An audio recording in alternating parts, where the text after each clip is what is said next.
Hello, everyone.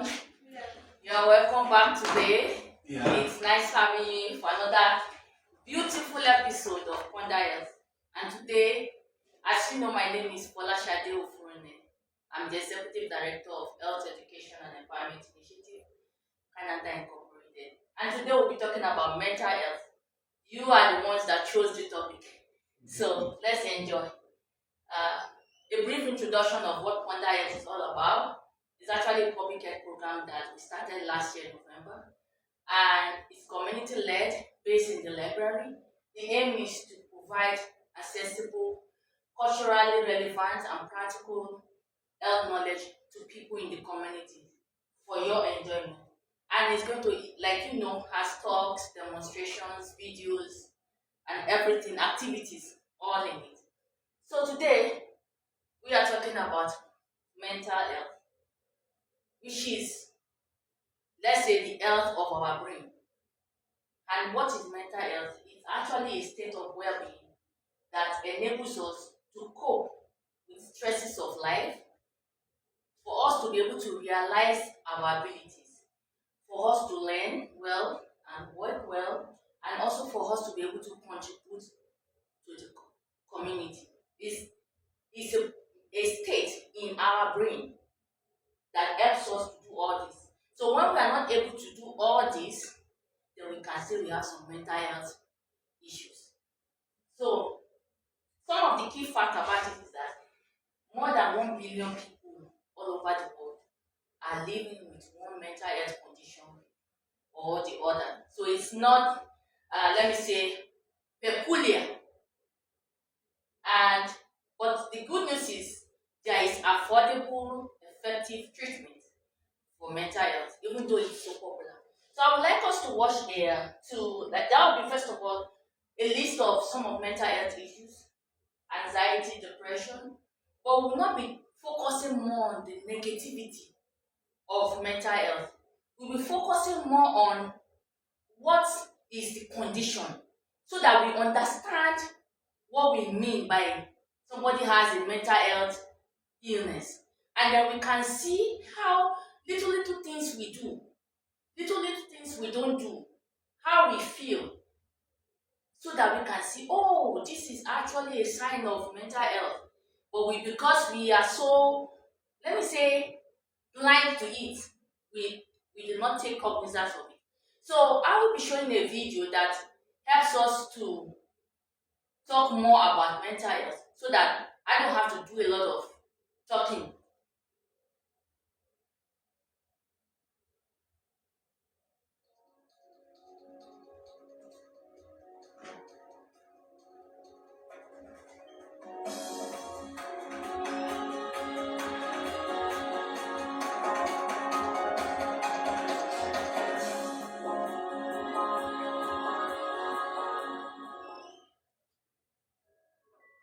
We all have mental health.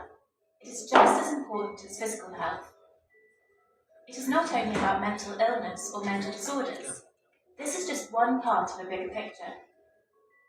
It's best to think about mental health as being on a continuum, rather than people being either mentally ill or mentally well. We are all on the continuum, and we move up and down according to factors such as our genetic makeup and upbringing, our life circumstances, and the stresses we are under. At one end of the continuum, we have mental disorders, like depression or anxiety. And at the other end, we have states of positive mental health, when we're thriving, content, and fulfilled.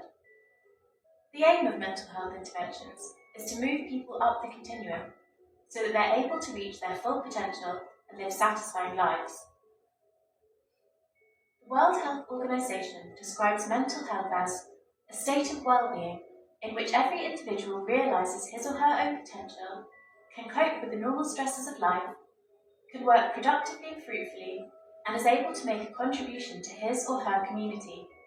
Being mentally healthy means being resilient and able to cope with difficult times, feeling in control, being confident, feeling good about yourself, managing and expressing your emotions, building and maintaining good relationships. We all experience periods when we feel stressed, worried, anxious, sad, afraid, or angry. These are all normal emotions. However, when these emotions become severe enough that it interferes with the person's ability to function daily, and these feelings become persistent over time, then it can develop into a mental health problem. There are many different types of mental disorders. When left untreated, mental disorders can be chronic and long-lasting and are associated with increased disability. They significantly have an impact on daily functioning and frequently interfere with family, social, and work responsibilities. Fortunately, there are effective treatments and evidence-based interventions available that aim to help individuals understand and cope with symptoms of mental illness. However, very few people with mental disorders access existing treatment services. This may be due to barriers such as the stigma attached to seeking help, the lack of understanding of mental health problems, uncertainty of how to get help, or the fear of disclosing mental health problems. Research shows that stigma remains one of the biggest factors preventing people from seeking help early for their mental health problems and getting the appropriate support they need. It is important to acknowledge that we all have mental health and have a personal responsibility to learn how we can improve and maintain our well-being in order to lead meaningful and satisfying lives. Want to learn how you can do this? Great news! Why not join one of our communities and keep exploring Maudsley Learning online?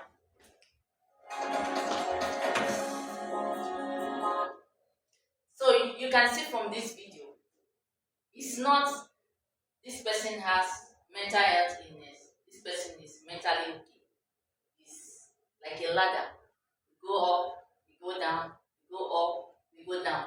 We are not always up and we are not always down. So long as we are able to function and do everything that we're supposed to do, then we know we are going towards the up. So this is just a very nice video to help us understand what mental health is. Next, I want to show another video again. So now we'll be talking a little about, there are more videos in this series. And so we're talking about some risk factors, means what are the things that can predispose us to a situation where we are not doing very well up at that ladder, experiencing discrimination, and being in the diaspora. We know what this means. There is racism, there is bullying, there is different types. It's a very, very high risk factor for mental health issues.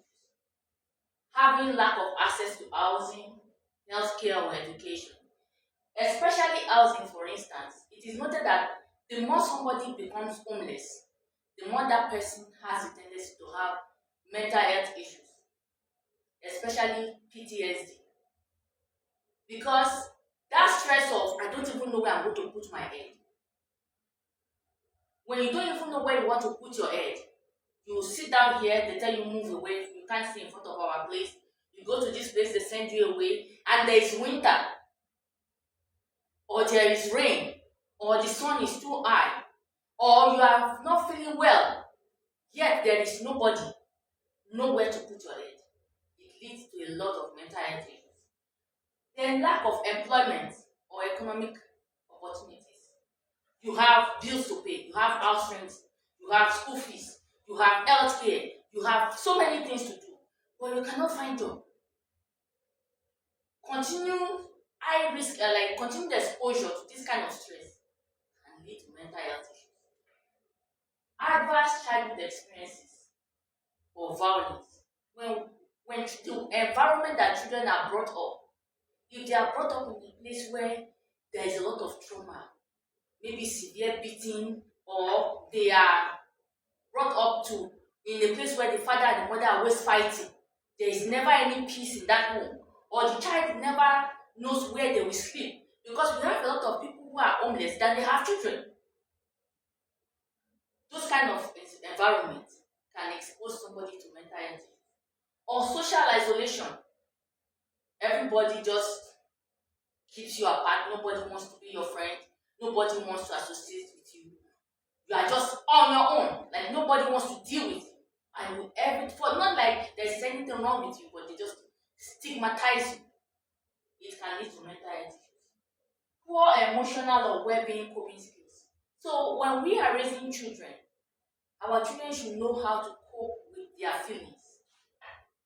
So a child that is used to throwing tantrums because he wants candy and mommy and daddy doesn't want to give the child the candy, and the child cannot learn to control himself, those children over time they lead to mental health issues, because by the time, for example, they get to a place and they are always throwing tantrums, people like, oh, don't play with him, don't play with him, don't play with her, don't play with her. She's a very bad boy, or he's a very bad boy, she's a very bad girl.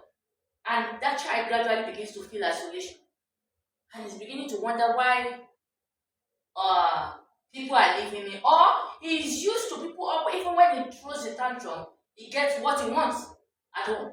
But now he goes out and he throws the tantrum and nobody's looking at him. Like, nobody's like, what do you mean?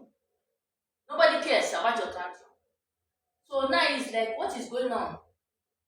Normally, if I shout at them or I insult them, I get my way. Why are these people not responding? It causes some mental. Then some medical conditions like cancer or brain injuries and use of alcohol or drugs.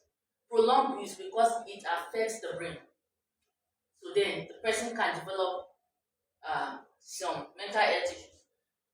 Next, we talk about protective factors, which are the things we can do to protect. You know, when you protect something, it means that you are just like a covering over it. So, having quality employment, stable housing, education, having social connections. Like this event we are holding right now is a form of social connection. You come here, you talk to others, we discuss, we play, we laugh, you decompress.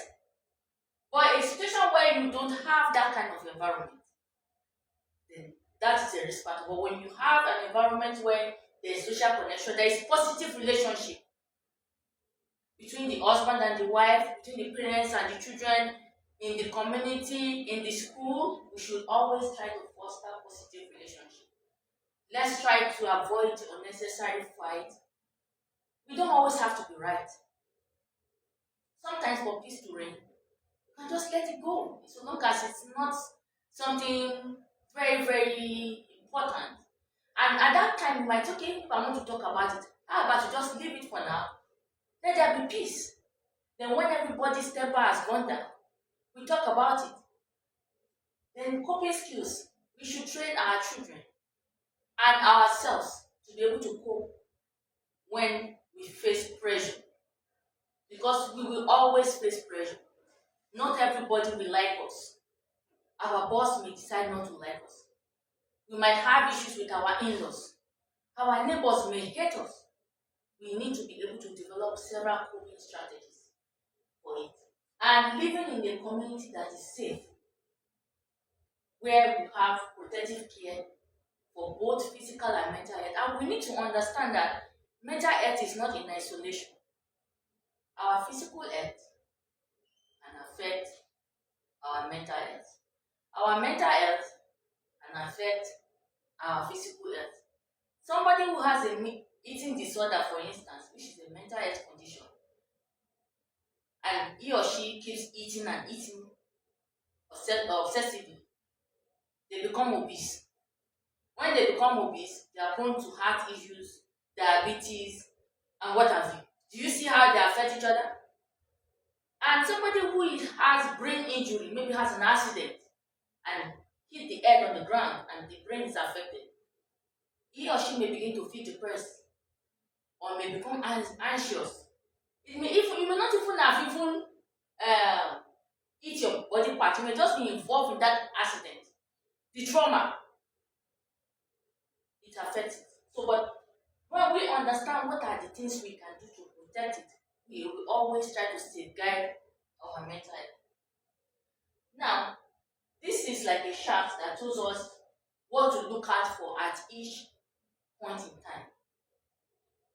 From childhood to 11 years old, we should try to make sure that these children develop at their time. Remember, when we have children, we take them to the health center or the clinic.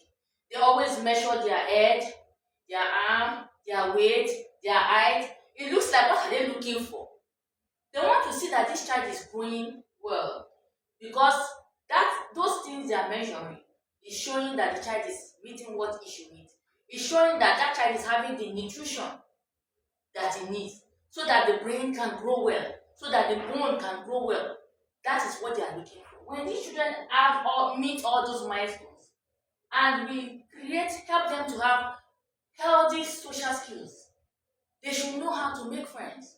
Because you cannot be a friend, you cannot have a friend without being a friend. You must be friendly. If you are not friendly, how do you want to maintain your friendship with people?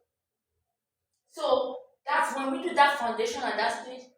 At the stage of adolescence, which is like 12 to 17 years, we begin to see, because they are this stage, they are growing up, they are becoming teenagers. Now we have to start looking at their behaviors, help them to establish positive behaviors. Because at that point, most of those behaviors that they establish in those teenage years becomes what they begin to do as they grow older.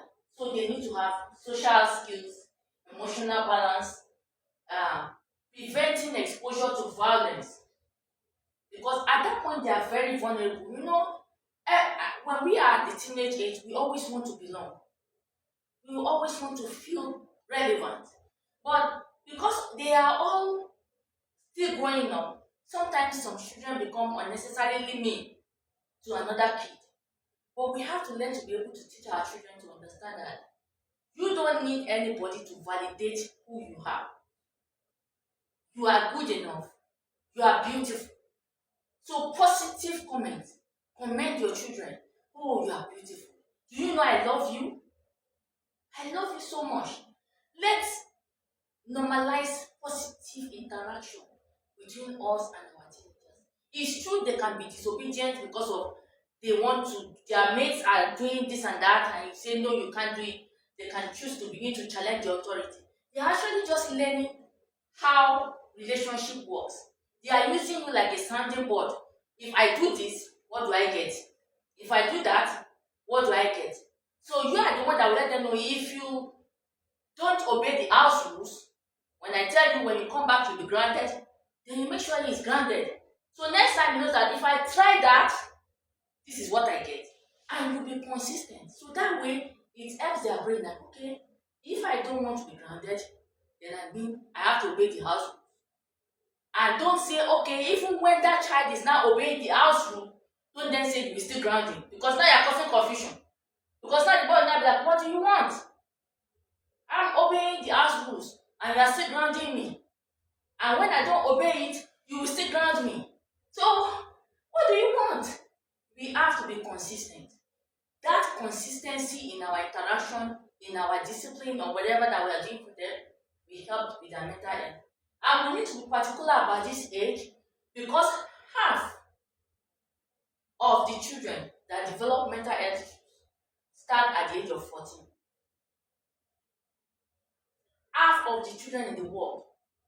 So that we need to be very serious. When we have children about that age 14, we need to take it as something important so that they can successfully pass this age and then move to the adulthood where they have hopefully developed those coping skills, and then now they have positive relationship.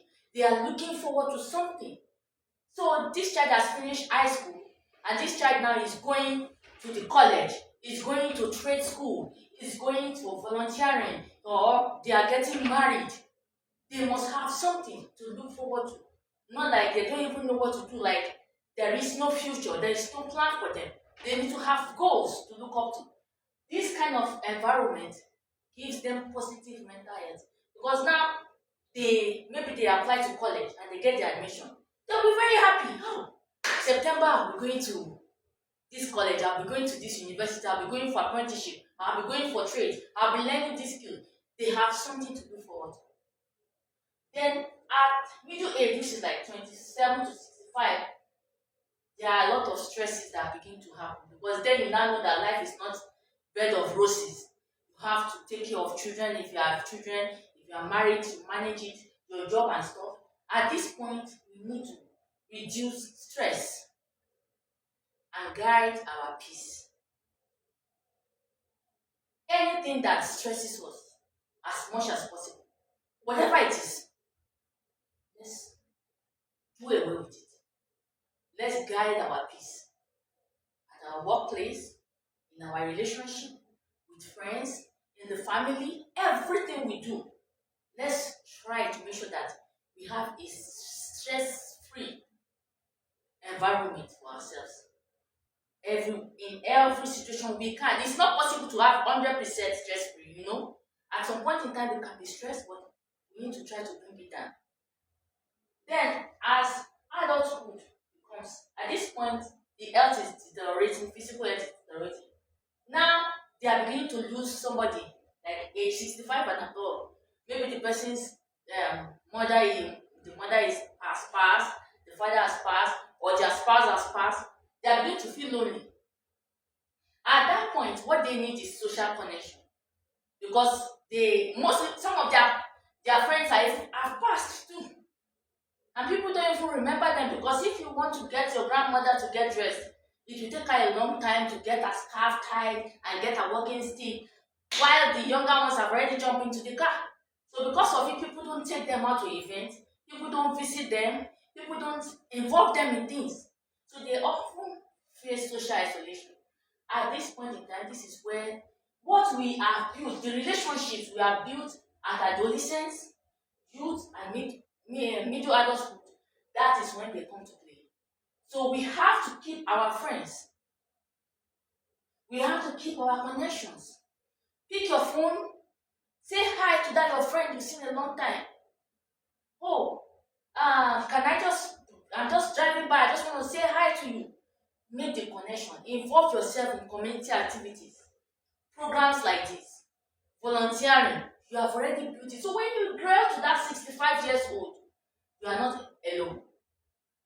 You have something to keep you socially involved. And because you have reduced stress, you are probably less likely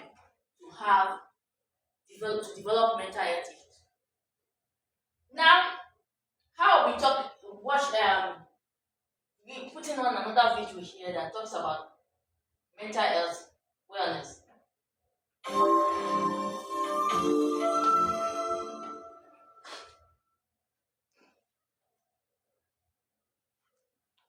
Hi, I'm John. I'm 37, and for most of my adult life, I've struggled with mental illness. The medication I take helps most of the time, but sometimes when I'm stressed or overworked, my symptoms creep up on me, and I have to work really hard to get them under control again.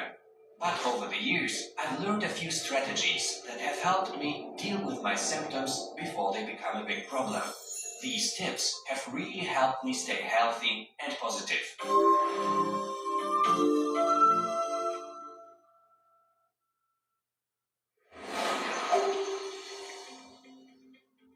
First, I try to focus on the positive things in my life. I think about the family, friends, and treatment team members supporting me in my recovery journey. I know they are there to help me find solutions. If I come up with solutions instead of just focusing on the negatives, I find I feel much better. And each day, I deliberately take time to appreciate and recognize everything I'm thankful for. I'll write in my journal, send my friends thank you cards, or help others. When I focus on all the good stuff in my life, I don't spend as much time thinking about the bad stuff. Next, it's really important for me to connect with others. Being around my friends and family always puts me in a better mood and helps my self-esteem. These meaningful relationships help me maintain a positive attitude, which gives me space for personal growth. It's also very important for me to stay physically fit. I try to eat a healthy diet, exercise a little each day, and get enough sleep, as directed by my physician. I always feel great after I work out, even if it's just a walk around the block. One of the hardest things for me was developing coping skills that worked for me. It was tough to learn how to respond in a healthy way to stress, sadness, criticism, and negativity. When I learned what worked for me, I was able to get back to being myself. One way I learned to cope is by writing about my negative experiences and how they made me feel. I also got professional help when I needed it. I learned to recognize the signs and symptoms that I knew were warning signs that I was not doing so well. And I found it's better to reach out for help sooner rather than later. Asking for help takes courage, and I am so glad I asked my wife to help me find a therapist. My therapist helps me in ways that my friends and family can't. Don't get me wrong, their support is also very important to me. It took me a while to start putting these strategies into play. It didn't happen overnight. I tried them one by one. Some work better for me than others, but everyone's different. So I take my medication as directed by my doctor. And when I'm feeling extra stressed, I know I have the tools to help me get back on track. Talk with your doctor, try these tips, and find the strategies that work for you.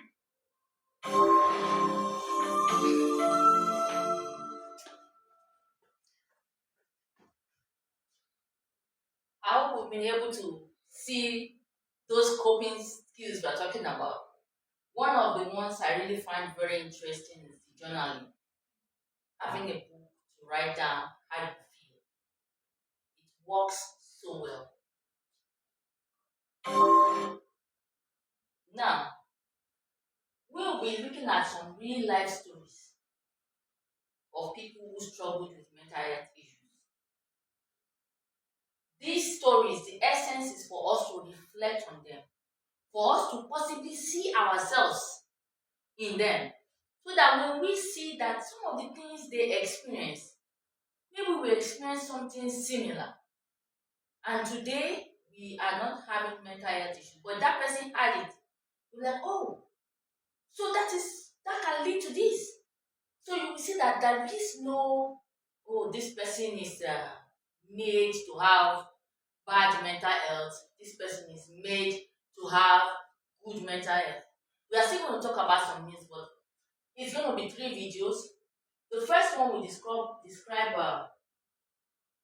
kind of what mental health is. It's a group of youth that are talking about what mental health feels like. This particular video will show us some of the things we experience every day. We did not know that it's actually mental health. We will think it's just normal. But they, in that discussion, will be like, oh, so that is me having some mental health feelings. Illness, that's it. And then we talk about childhood trauma. We see a little kid and we see a story. Then we talk about how an adult also struggled with it. So we decided to use 3 different age groups so that we can see that experience and possibly learn from it.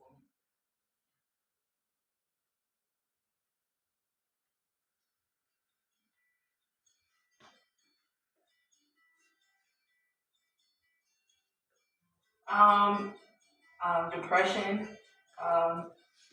and anxiety, and also just feeling like I'm not good enough, feeling like people aren't going to accept me for what I am. Sadness, stress, depression, anger. Being anxious, anxiety, fear, anger, and frustration. Anxiety and embarrassment are the top of the list of very intense emotions that I deal with. Well, I had anger and heartbreak with the main ones. Being insecure about myself, like the way I look and like my body size. I can usually just like keep to myself, kind of. I'm not really like joking around or anything like that. I feel sick to my stomach and as if nothing can go right. I feel like just like alone, and I feel like nobody can understand what I'm going through. It just kind of feels like I'm like this a walking twig that just goes anywhere and everywhere. It's just like emptiness, like a gap. Like kind of just like is gone away from my life or so. You just want to scream, and it's like your life is all one big puzzle. I get shaky and my stomach gets sick and my mind is jumping to the worst case scenarios and it's all over the place, jumping to conclusions. My mind kind of like clamps together in a way, and I can't like pick out each and every thought that I can because it just swirls around, and I can't like grab it and try to work through it. My heart is racing. I can't speak really clearly. I'm like kind of sweaty and just kind of not looking too great. I like just get really paranoid and don't know what to do. Sometimes it's like I get like this knot in my throat because I know that what I'm feeling, I can't express it, or you can't say it. I want to punch everything around me. Like I want to punch a wall, a bed, And when I take pictures of myself, I kind of use a black and white filter to tell me that everything will look the same and nothing will change. take some deep breaths and some music and talking to someone. It usually helps. I listen to music, often music that either has to do with the things that I'm feeling or music that will make me feel the opposite of what I'm feeling. And I tell myself that whatever I'm feeling or going through, it's all going to get better and that it will end eventually. I try to just think positive, have positive thoughts, and say I can get through it. Or I just try to just breathe and just relax. I usually write a poem, or I'll try to figure out some kind of jazz chords to play on my piano to mellow my mood a little bit. So I try to remind myself that I'm not the only one who feels this way. I try to pull myself down to make everything go away.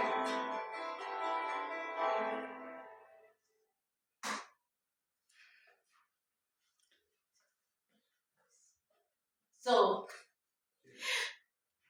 who of us has never felt like that before? We all have felt something. Yeah, when we were young. Even when as adults sometimes. Because you're like, what's my life going on like this? What's going on? You get thinking of worst scenarios and never thinking about anything positive. Or you feel hungry, like I want to break this thing. Frustrating, sweating. We all have gone through it. We all keep going through it. So at that point, we are experiencing some form of mental health stress. It may not have become an illness because we are able to snap out of it. And you remember, it's a ladder. We keep going up and we keep coming down. We keep going up and we keep coming down. We keep trying to remain up. Now we're going to talk about the childhood one so that possibly we are able to see through the eyes of a child.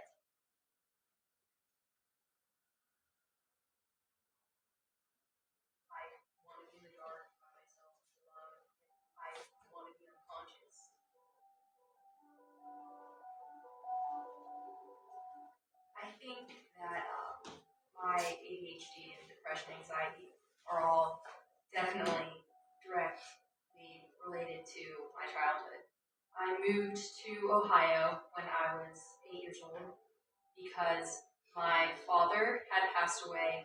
He had cancer, and how my mom took it afterwards. Started to have a really bad drinking problem and started taking prescription medications all the time. As a kid, I was always afraid something was going to happen.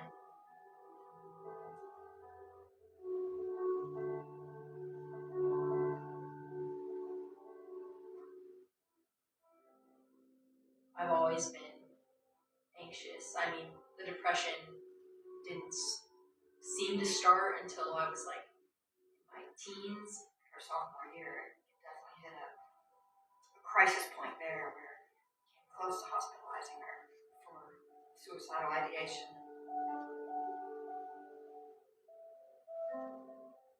The hardest part was just feeling so helpless, like nothing we could do would really help. depression is like this for anyone. I'm sure it kind of pulls everybody in, like a black hole. It's something that's real that people don't understand. It's like a monster, like something in the back of your head. It's not fun to talk about. People don't talk about it. The more we can talk about it, the less people will feel alone.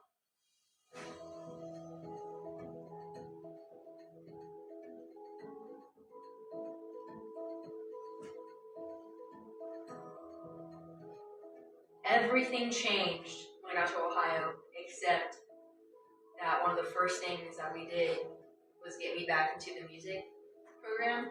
When I'm playing violin, like, everything just kind of goes away. It's a form of therapy. I know that I'm strong.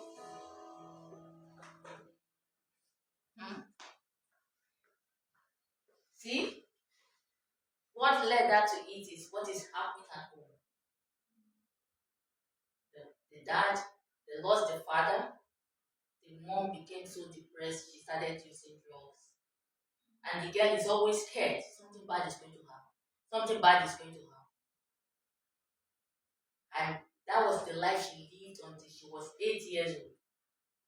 And 8 years old, she was adopted by her uncle and aunt.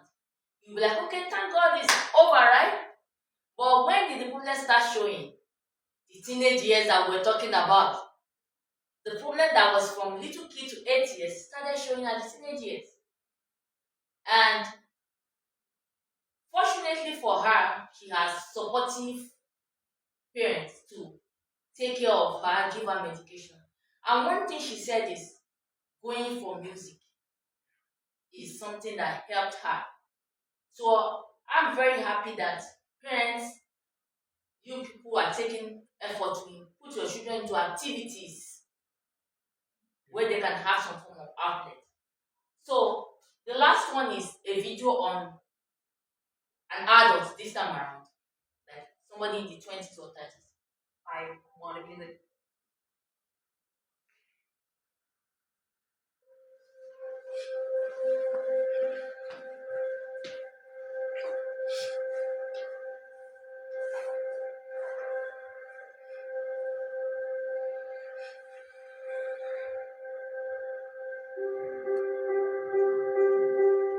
Remembering that life is beautiful is essential, but life is beautifully complicated.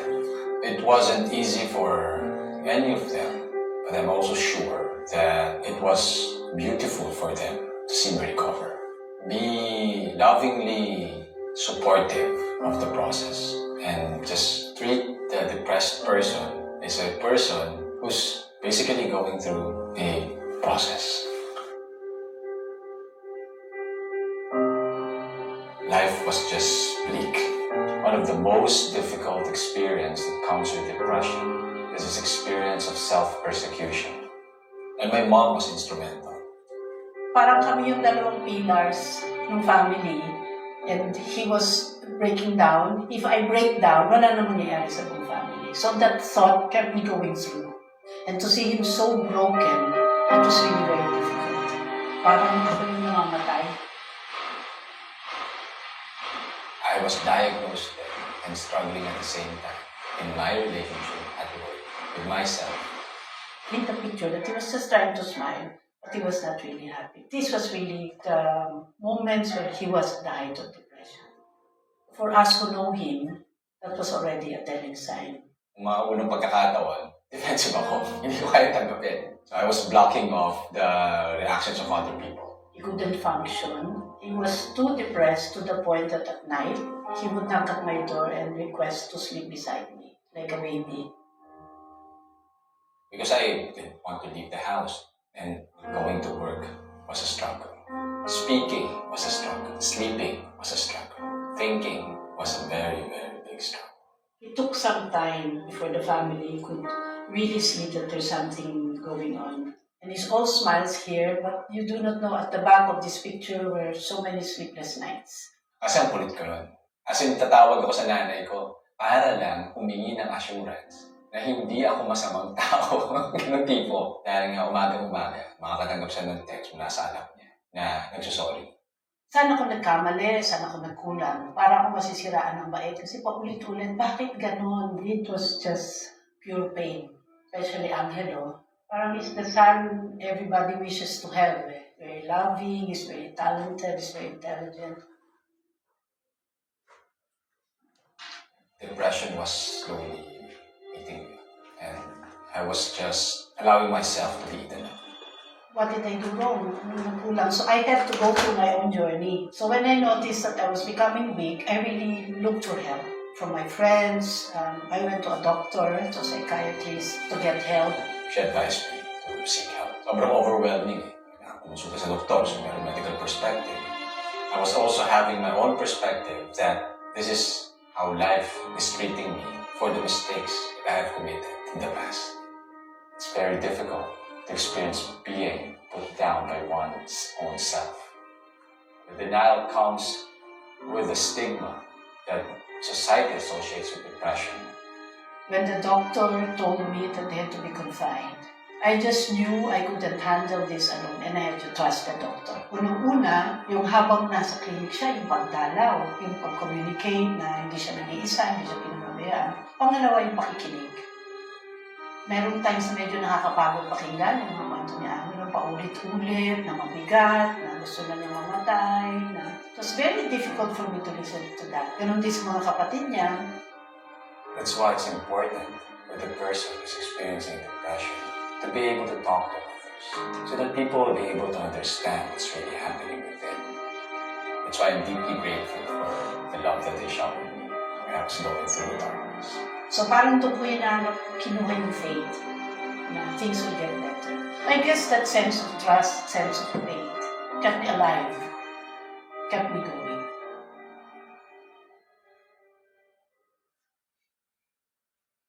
It's only temporary. In fact, it can be an experience that can change the lives of those who will completely embrace the depression. It's a great realization. It's liberating. Yung role ng family, I cannot underestimate it. I think Angelo can say na kung hindi, dahil the fact that we stuck together as a family, hindi sana nagkaroon ng opportunity na makarecover siya. Hindi naman yung sinasadya ni Angelo, at definitely hindi namin sinadya. Nobody in the family, especially me, meant it to happen.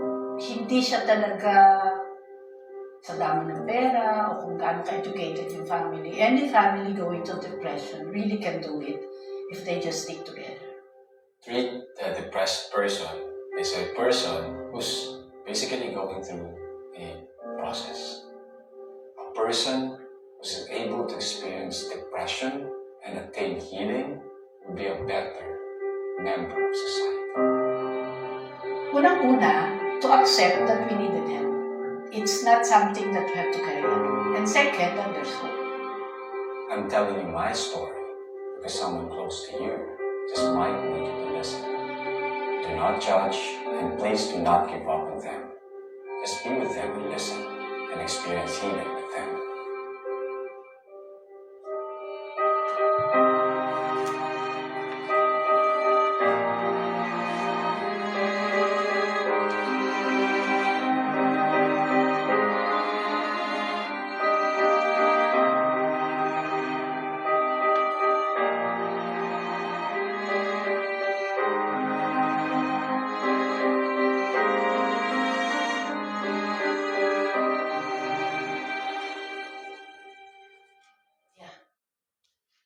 Now we see it from an adult angle. It's a real thing. And the mother is wondering, where did she go wrong? Because in the family, it seems like there's no problem. But look at how he went so down. There's a picture of him smiling. The mother said that was the worst stage of depression that he was in. And he was laughing, hiding how he's feeling from everyone.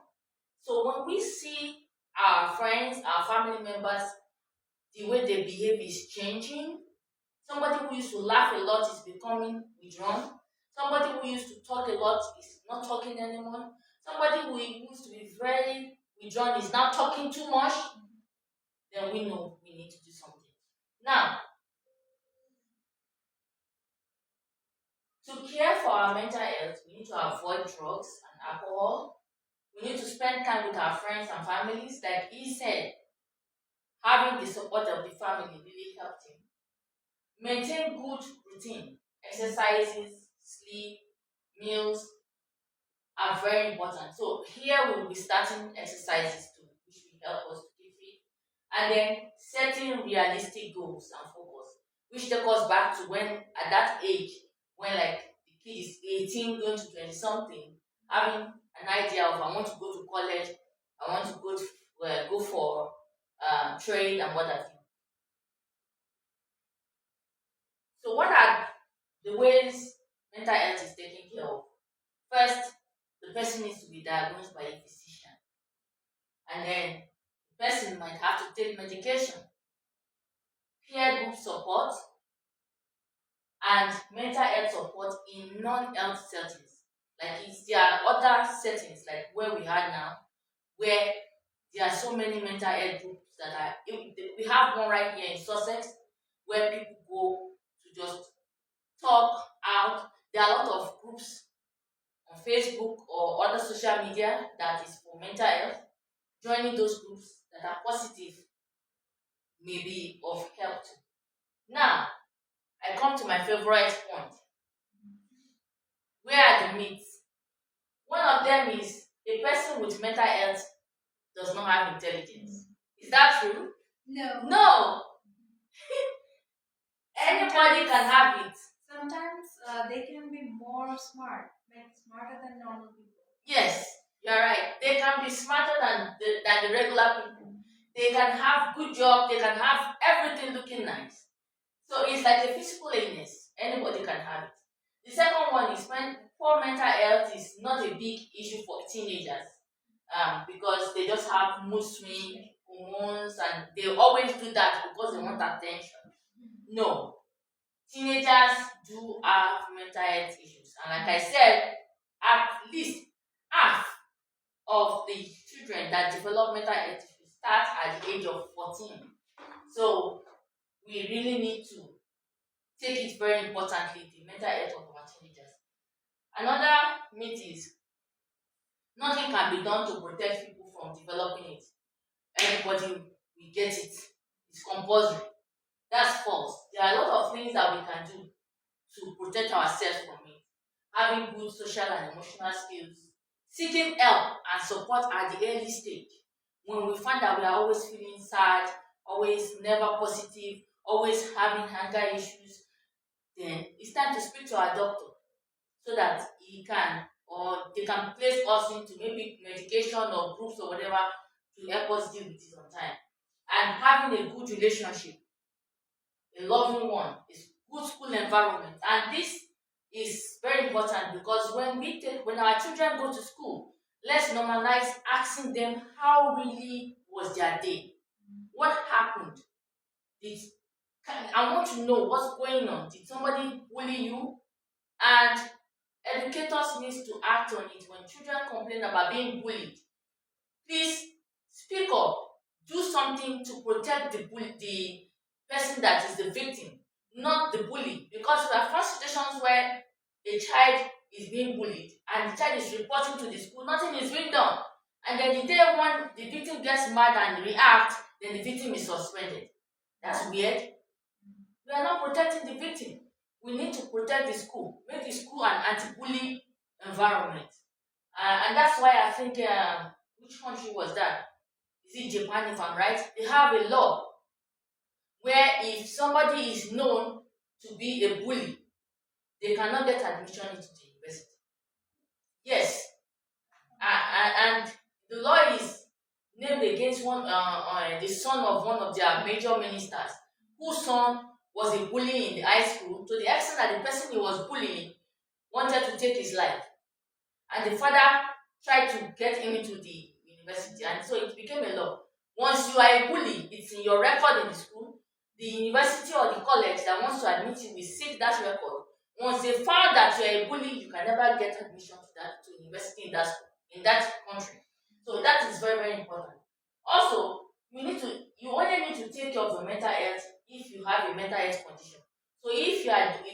any diagnosis of mental health, then you don't need to take care of your mental health. It's a lie. Everybody needs to take active effort to promote our well-being. Like I said, protect your peace, reduce stress at every point in time. Even if you don't have depression, even if you don't have anxiety, do not wait until it gets to that point. And then lastly, mental health condition is a sign of weakness. Stronger people cannot have it. Is that true? It's a lie. Anybody can have it. It's not a matter whether you are weak or you are strong. No, anybody can have it. Nobody, you cannot say I want to have mental health issues or I don't want to have it. Anybody can have it. Another myth is adolescents with good grades and friends will not have mental health conditions. False, because depression is very common among them. So even they might even have good grades, they might have good friends, and they're depressed. Because like that man said in his own, said he put up a show to disguise how he's feeling from people. So we still need to put an eye on them. Bad parenting causes mental health conditions. Is that so? False, because even in the other story, there is nothing in the family that is responsible, but this man still developed depression.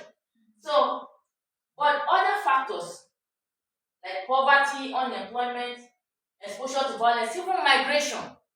So those of us that left our countries and moved to other countries is a very big thing in the lives of our children. That is why we need to give them the support they need so that they are able to cope. Because now there's a difference in culture, a difference in food, a difference in environment, and it can really impact them negatively. So we come to the last stage. If you can grab a piece of this activity sheet, which is the Ponder Quadrant, which is it's an activity that we use to support awareness, empowerment, and informed action. So I want us to think back. What is the one thing today that you already know or believe? Or how do you feel? Or one question you have today. Note it down under reflect. Is there one question you have today? You can write it down under the reflect. Or it's a feeling. It may not be a question, it may be a feeling. You may feel, oh, I think I might be developing some form of mental health condition because I'm always scared, easily scared. That's a feeling. Then we go to the other quadrant, which is relearn. One new insight or fact that I learned today. What is the one thing that is new that you learned today? Write it down. Or one myth that you did not know is a myth, but we clarified it today. You can put it down under the learn quadrant. Under the act quadrant, what is the one small action I can take to protect my mental health, or the mental health of my children, or the mental health of my family? What is that one thing? You can write it down there. Or one conversation that I can have. Am I thinking of, I need to have a conversation with my husband. I need to have a conversation with my wife. I need to have a conversation with my children. Because we need to do something to protect the mental health of this family. Perhaps our neighbor is being nasty to us. What can we do as a family so that what that neighbor is doing does not get to us? You can write it down. Remember, it's yours to take home. So feel free to write whatever you want there. Then, one thing that helps you feel strong from what we have seen today. What is one thing you see or that you know you have that you feel, yes, it can help me to cope with my mental health as a family or as an individual? Or one support or affirmation I choose. What is that thing you want to say to yourself positively or that you want to do to make yourself thrive? Because our aim is to look through it, to reflect, to relent, to act, and to thrive. So, that being said, when you are done with it or while you are doing it, please feel free to ask questions.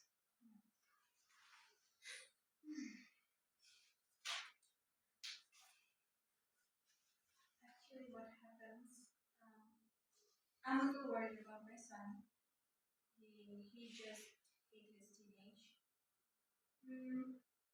It seems like he's okay because yeah, I asked him a lot of time because we just came here, right? I asked him that did you ever bullied or anybody? Did you ever face racism? And the answer he gives me, why would people bully me? Why? What's the reason? So I'm confused whether he's not sharing. And most of my anxiety comes for them. That are they okay? Is anything happening in their life? What can I do to make their life better?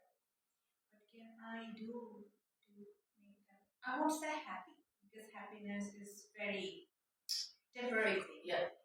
What can I do so I can make them stronger so that they can survive in this world without me? That gives me anxiety. And yeah, to tell you the truth, I'm a very positive person.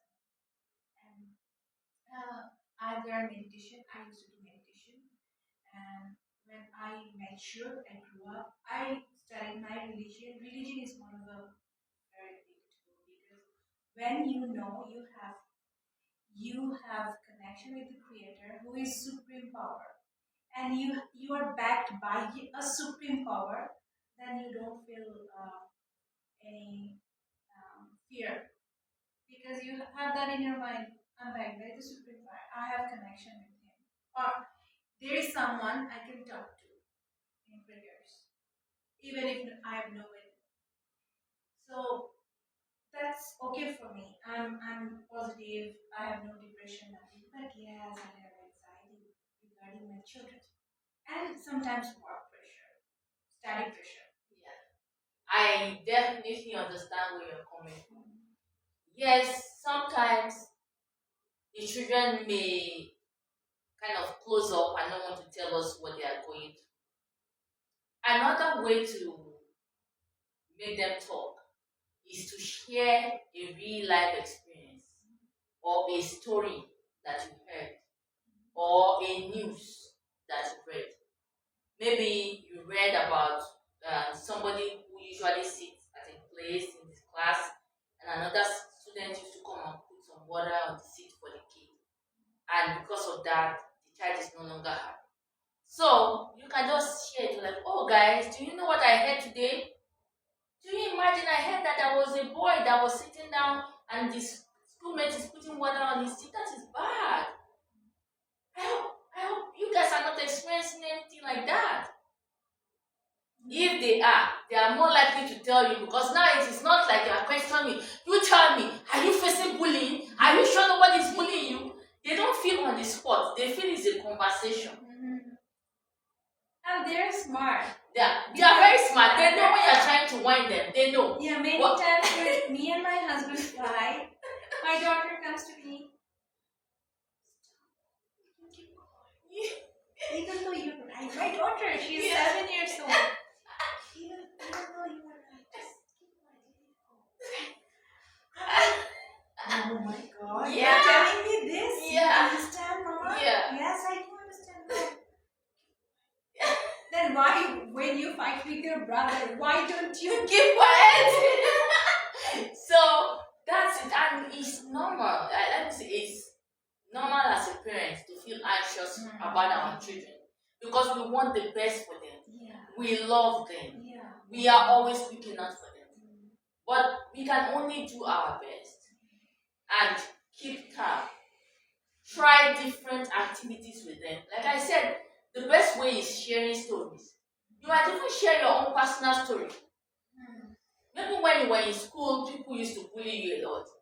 Maybe they used to tell you you are too thin or you are too slim and because of that you were not happy, you don't like attending maybe one particular class, you can say, oh, let me tell you what happened. Do you even know when I was in elementary school? There was this boy in my school that used to take my hijab, or there was this girl that used to tell me I was too slim. Oh my goodness, I don't like to go to the assembly. When you say that, they will want to share their own experience too. And that way, they normalize sharing those, let me say, not so positive things they are going through in school. Sometimes going for a walk with them, let's go for a stroll, let's go for a drive. In that less formal environment, they might be more likely to share how they really feel with us. As parents, we need to be positive mentors of mental health, because if we are not able to cope mentally, we are giving them like a mirror of how to handle their stresses. But we want to be a positive mirror to them. So when we are going through stress, we need to project a positive way to manage it, so that when they ever happen to go through stress, they can remember, oh, my dad used to say, take a deep breath, breathe in, breathe out, breathe in. It really works. Yeah. If you take 3 deep breaths Yeah. and 3, you find that you exhale, you feel a little calmer, or you sit down. Do you know it's been found that it's very difficult to get angry when you're sitting down? Yeah. That's why you see when somebody is angry, they suddenly get up. Maybe they're sitting down, but they'll get up and start getting angry. But if they are sitting down, the level of the anger is very difficult.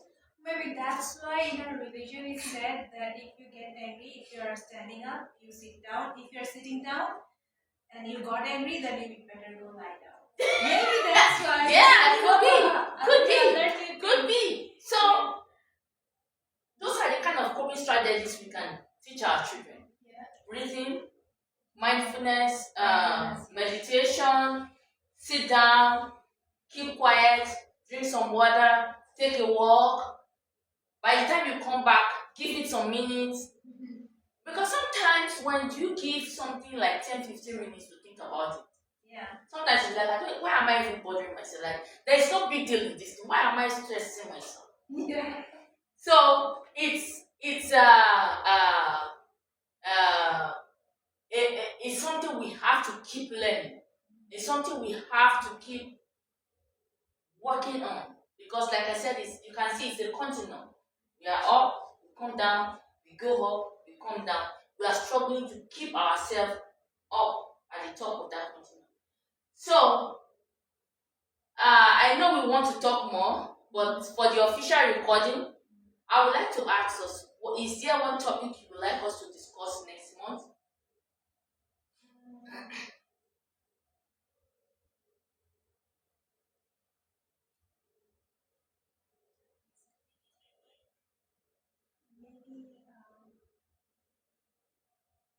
Maybe last one Was healthy cancer. cancer. Maybe we can talk about healthy diet. Healthy diet. Good.